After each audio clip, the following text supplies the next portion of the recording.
Así, a continuación, tiene la palabra Florencia Saintut, diputada provincial y presidenta de la Comisión de la Mujer. Bueno, buenas tardes a todas, a todos y a todes.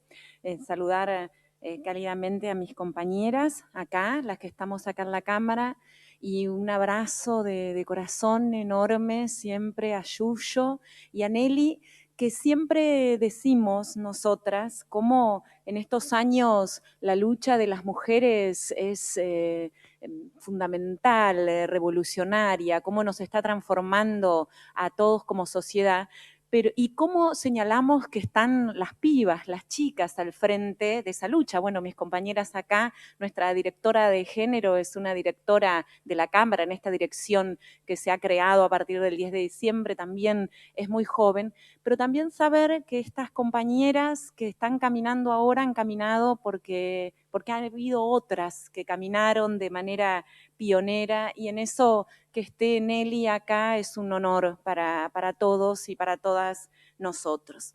Tenemos que decir también que estemos trabajando un día como hoy en una ley como la ley Micaela. Es difícil decir que nos da orgullo, porque todo lo que está pasando es difícil, digamos, es un término complicado la idea del orgullo, incluso la idea de la satisfacción frente a tanta violencia, frente a tanto dolor, frente a tanta injusticia. Pero sí decir que tenemos que valorar, los argentinos y las argentinas, tener leyes como estas, porque nuestro país es pionero en muchos lugares del mundo por este marco legislativo, ¿no? La ley de identidad de género, la ley del matrimonio igualitario, la ley contra las violencias hacia las mujeres, que hace muy poco tiempo incorporó también la violencia política como una de sus problemáticas centrales, y que vamos a tener que trabajarlo mucho, y especialmente en una Cámara como las nuestras, ¿no? Es decir, que tenemos un movimiento de mujeres en la calle que va marcando el tono de las leyes que nuestra sociedad necesita. Y eso hay que ponerlo en valor sabiendo todo lo que hace falta. Y por supuesto, además, estas leyes no fueron magia. Recién tomaba esta expresión paz, ¿no? Decía, no fue magia. Claro que no fue magia. No fue magia por estas mujeres que han caminado a lo largo de toda nuestra historia y por este movimiento de mujeres infernal que tenemos.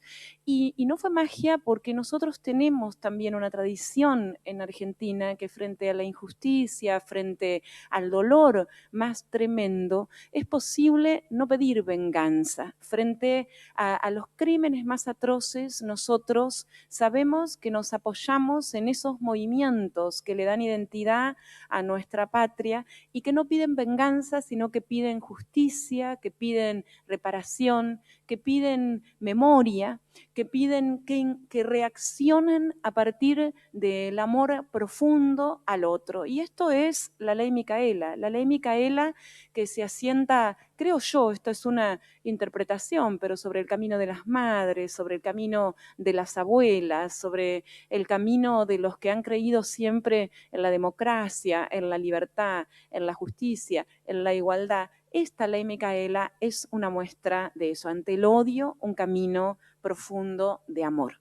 Sabemos que para dejar de hablar de violencias, para dejar de hablar, para luchar contra las violencias, ¿no? Porque ahí puede haber una mala interpretación, necesitamos que caiga el patriarcado y que eso no alcanza con leyes, que necesitamos leyes, pero que no alcanza con leyes, que necesitamos sanciones, claro que sí, y reglas de juego claras, pero que no alcanza con sanciones, que necesitamos, ¿no? Que necesitamos la creación de áreas como la que se ha creado acá y que preside Maru Bred, pero que no alcanza solamente con la creación de estas áreas como las que tenemos en diputados, de mujeres, géneros, diversidades, equidad de género, sino que necesitamos además perspectivas de género en cada uno de los lugares que nos toque ocupar. Y por eso este encuentro de hoy y los que vienen hacia adelante, que bien describió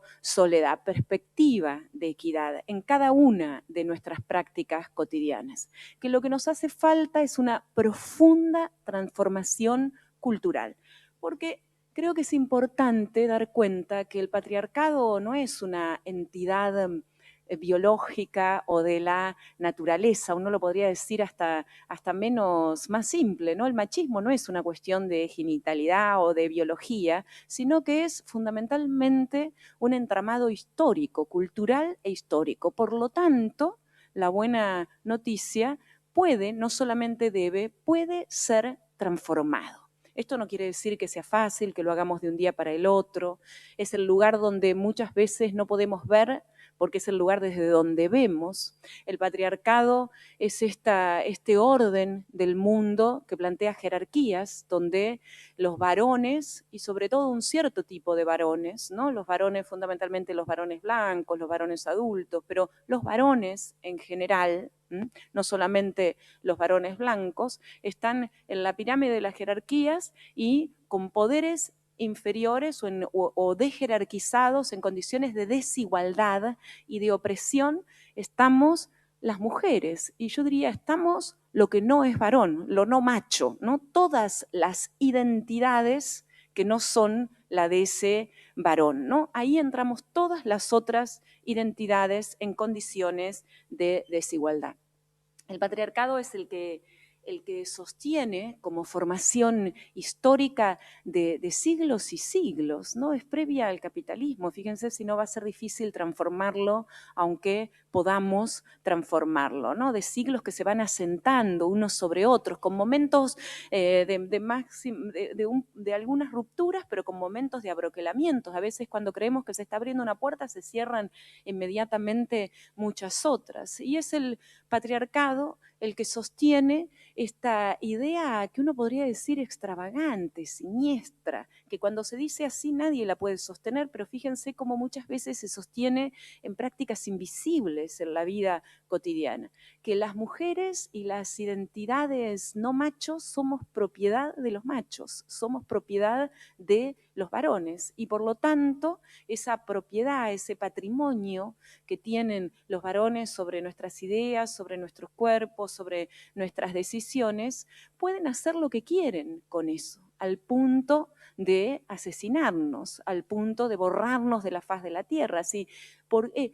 Antes se decía esto de los crímenes, que eran crímenes pasionales o crímenes íntimos. Ahora sabemos que los femicidios son crímenes del patriarcado, que las violaciones son crímenes del patriarcado, que la violencia contra las mujeres, todo tipo de violencias, ¿no? Las violencias simbólicas, las violencias políticas, las violencias culturales, ¿no? Que todo tipo de violencias, son crímenes del patriarcado. ¿Sostenidos en qué idea? Sostenidos en esta idea de que las mujeres somos propiedad de los varones y entonces se puede hacer cualquier cosa, ¿no? O sea, esta idea es la idea radical que hay que transformar.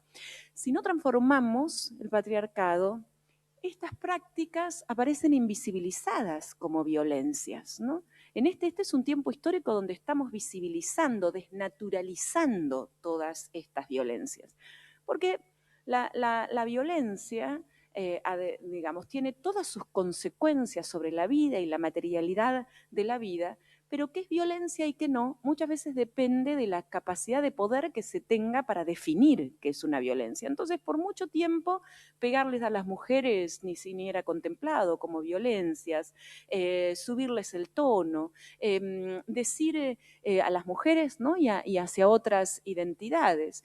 Las violaciones no eran comprendidas, formaban parte, no había infinidad de justificaciones, todavía sigue habiéndolas, ¿no? Pensemos lo que ha pasado, lo que en esta semana, la noticia que hemos tenido formidable de que se tenga que revertir, que se tenga que hacer otra vez el juicio en el caso de Lucía. Pero acuérdense, al revés, la desazón, el horror que nos provocó la justificación de una violencia, de una violación a una joven adolescente, ¿no? Eso todavía circula, ¿no? Circula, al punto que que durante muchos años y todavía en muchos pueblos, ¿no? Se sigue naturalizando al punto que no se denuncian, por ejemplo, las violencias, las violaciones en las guerras, ¿no? Esto que se instituyó como un mecanismo tan naturalizado, ¿no? Que una guerra traía la violación, el exterminio del cuerpo del otro y la violación de los varones y la violación de las mujeres, que ni siquiera se denunciaba como crimen. Entonces, tenemos que hacer una profunda transformación cultural. Este encuentro con trabajadores y trabajadoras de la Cámara de Diputados en la provincia de Buenos Aires, que es una decisión formidable la de llevarlo adelante, es una ley, pero también está la voluntad política de nuestro presidente de la Cámara de llevarlo adelante, de las compañeras de llevarlo adelante, de los ministerios que tenemos ahora, un ministerio de mujeres y diversidad de géneros en tanto en nación como en provincia. Esta transformación tiene que ser una transformación, esta convocatoria tiene que apelar a la transformación de nuestras prácticas cotidianas. Estamos hablando con trabajadores y trabajadoras de la Cámara. Ustedes saben que ya los diputados y las diputadas tuvieron su aplicación de la ley Micaela, que acabamos de aprobar en comisiones y seguramente se aprueba en la próxima sesión la capacitación en otras masculinidades para todos nuestros diputados y esperemos que esto luego sea para todos los trabajadores y trabajadoras de la Cámara.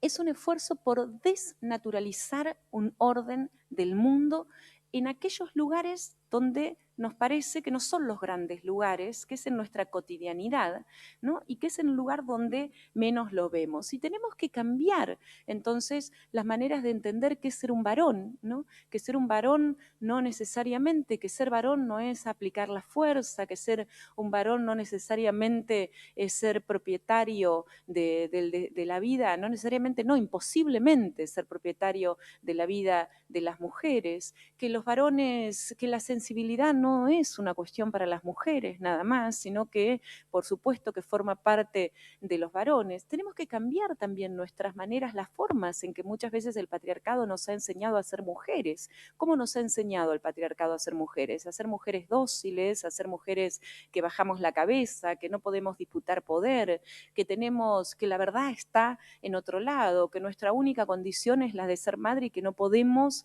decidir sobre nuestros cuerpos y sobre nuestro deseo. Tenemos que cambiar los modos de ser varón, los modos de ser mujer. Tenemos que cambiar nuestro lenguaje, allí donde parece que es una cuestión menor. Fíjense, yo veo como muchas veces a muchos de mi generación y muchas nos cuesta decir todes, y muchas veces nos amparamos en que no podemos decir todes, ¿no? Nos da porque como somos una generación que no aprendimos, ¿no? Los varones dicen, bueno, o todas, ¿no? Y entonces como no aprendimos, no vamos a aprender más nada, de ninguna manera, no hay ningún tipo de amparo ni justificación cuando estamos hablando de crímenes de contra la humanidad, ¿no? Entonces tenemos que cambiar nuestro lenguaje y no es solamente el todes, ¿no? En nuestro lenguaje, en la vida cotidiana, en las formas de trabajo. Podría dar miles de ejemplos de estas concepciones. Recién escuchaba, como deben haber escuchado todos en la conferencia de prensa, en el anuncio del presidente, lo escuchaba a Rodríguez Larreta que decía, bueno, ahora vamos a empezar a trabajar en algunas escuelas, no se los digo textual, habría que haberlo anotado, vamos a trabajar en algunas escuelas dada la justificación, porque las escuelas no llegan, y para aliviar el trabajo de las madres, ¿no? Como otra vez, ¿no? Hasta en el lenguaje, en nuestras concepciones, las madres en un lugar que es el de la educación, no los padres, como si los padres en ese lugar no tuvieran que estar. Tenemos que cambiar acá, digamos, pienso en la Cámara, tenemos que cambiar también, estamos en una Cámara de Diputados que fíjense, no hay una sola imagen de mujer. El presidente de la Cámara hizo una resolución hace muy poquito que está en las manos de estas compañeras que estamos acá, de la paridad de imágenes en la Cámara, porque todas las imágenes que existen en la Cámara son de varones, ¿no? Todas las imágenes, todos los hombres que se rescatan de la historia son varones, ¿no? Todas las salas de la Cámara de Diputados tienen un nombre de varón. Fíjense, y eso que parece lo simbólico forma parte absoluta del mundo humano. cambiar una violencia. Estoy convencida que además de todas las medidas que hay que tomar y de todas las medidas que pueden ser más, menos punitivas, más legislativas, se trata de una transformación cultural y la cultura vive en el plano de lo simbólico. Entonces, ¿cómo estas cuestiones no van a ser importantes? Son cruciales. Los humanos estamos atravesados por lo simbólico. Y por supuesto, tenemos que tener tolerancia cero a la violencia material, a la violencia física, entendiendo de tolerancia cero a la violencia simbólica, tolerancia cero a la violencia material, porque están absolutamente entrelazadas. Sabemos, y con esto cierro, porque queremos escuchar a Maru, queremos escuchar a Nelly, queremos escuchar a Yuyo y escuchar a cada uno de ustedes en sus preguntas, observaciones, en los compromisos. Sabemos que hemos iniciado en Argentina y en el mundo, pero particularmente en la Argentina y en esta provincia de Buenos Aires, las mujeres un camino que no tiene vuelta atrás, que puede tener momentos muy duros, que ha tenido momentos muy duros, que va a tener momentos muy duros, pero que no tiene vuelta atrás. Porque nosotras, porque nosotros queremos vivir en una sociedad donde no seamos los lobos, los depredadores del otro, de la otra, del otro, sino que seamos hermanos, hermanas y hermanes. Y en ese camino nos queremos vivas, nos queremos con poder, nos queremos libres y nos queremos felices. Juntos, juntas y juntas este camino tenemos que transitarlo. Muchas gracias.